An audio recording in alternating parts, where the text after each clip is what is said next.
Vamos agora dar início ao capítulo 4, ao questionário do capítulo 4, onde nós vamos tratar basicamente, agora é o Lean Office, capítulo 4, trata dele.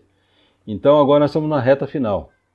De todos os capítulos propostos com questionário, o capítulo 4 encerra essa quadra de tratamento das perguntas para ampliar entendimento, ampliar conhecimento. Primeira pergunta do capítulo 4. Descreva e explique os 8 passos para a implementação do Lean Office. Aqui eu trago 2 autores, o Tapping e o Schucker, de 2010.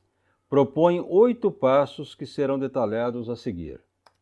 Primeiro, fundamental, comprometimento com o Lean. Isso é básico. Eu quero o Lean como uma forma, uma metodologia para ajudar os meus processos administrativos, os meus processos de manufatura, seja quais forem. Há um comprometimento, com o Lean desde a direção da empresa. Há um entendimento sobre a metodologia, sobre o que ela requer, sobre o que ela traz de benefício e as necessidades de continuidade. Veja, essa é uma viagem que tem início, mas não tem fim. Ou é uma jornada que tem início e não tem fim. Ela é contínua, ela perdura. Porque tudo muda no mercado, as situações, as nuances mudam, e eu preciso manter isso de forma perene e comprometida. É o primeiro mandamento. Segundo, escolha do fluxo de valor. Lembra, quando você for definir qual processo eu vou utilizar, escolha o valor. Se é no Lean Manufacturing, você tem que analisar o fluxo de materiais e o fluxo de informações. Se é no Lean Office, você tem que olhar basicamente no fluxo de informações e dele extrair todas as informações que você precisa para melhorar o processo. Porém, esse livro trata justamente dessa dificuldade.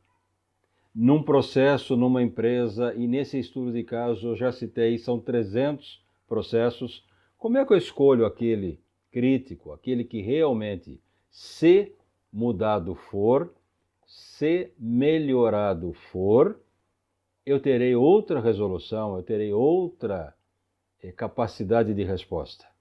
Eu preciso ter uma técnica para descobrir nesse volume de processos.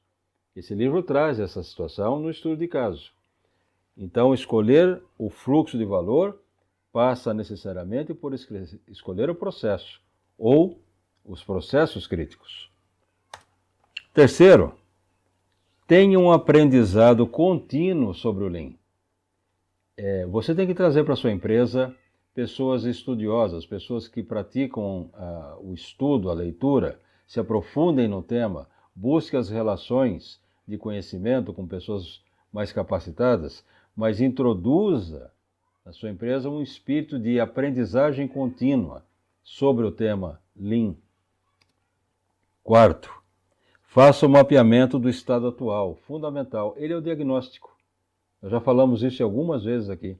O mapa de estado atual, o VSM de estado atual, ele é o diagnóstico. Ele tira uma foto de como se encontra o seu processo, o quão ele tem dificuldades, o quanto ele tem situações que precisam ser consertadas, melhoradas. É preciso passar por esse diagnóstico.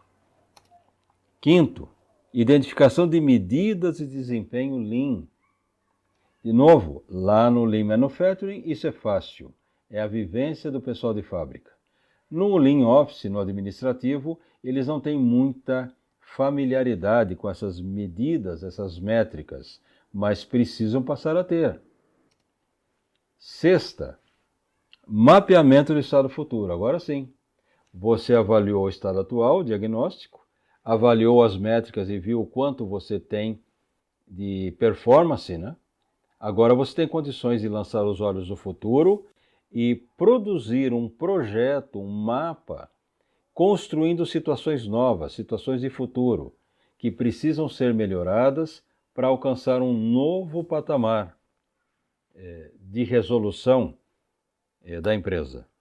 Criação dos planos Kaizen. Isso é básico. Depois que eu trago o mapa do estado futuro e implemento, mapa é uma coisa, está no papel. Agora eu preciso pôr isso em prática, tirar do papel.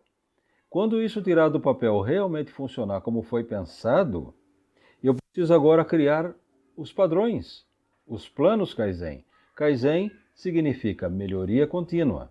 Então você aprende o seguinte aqui, isso não tem fim. Você então aprende mais uma coisa. Normalmente, pelas empresas que eu já passei, tentam implementar o Lean e não dá certo. Por quê? Porque não tem o primeiro entendimento, comprometimento com Lean. E não se edifica equipes dedicadas. Faz-se lá um modismo, faz-se lá um determinado momento, envolvendo algumas pessoas, ou envolvendo uma consultoria, e aí vê que é muito trabalho e desiste, abandona. Não é por aí, não funciona. Então, Scambia, como é que eu pego um caminho justo, adequado? Você tem que, dentro da sua empresa, edificar uma equipe dedicada. Então, você vai colocar lá na sua estrutura departamental, na sua estrutura organizacional, o que eu poderia sugerir, uma equipe dedicada, uma equipe de melhoria contínua, uma equipe Kaizen. Se você for ler o livro da Toyota, Sistema Toyota de Produção, você vai aprender que a Toyota edificou essas equipes. Eles saíram do dia a dia, da rotina, do vai e vem que consome, né, as pessoas no trabalho, e colocaram o pessoal para pensar, para avaliar, para refletir sobre tudo na empresa, principalmente nas questões dos processos. E essa equipe tem essa dedicação. E o oitavo e último, implementação dos planos Kaizen. Sim, uma coisa é você projetar no papel, envolver todos, mas você precisa vencer a etapa do planejamento, do entendimento teórico. Tem que ir para o plano prático e implementar os planos Kaizen. E todos aqueles que fizerem façam sentido. Estabeleça padrão, estabeleça disciplina e mantenham-os sobre atividade e sobre olhar crítico para melhorias futuras que sejam necessárias.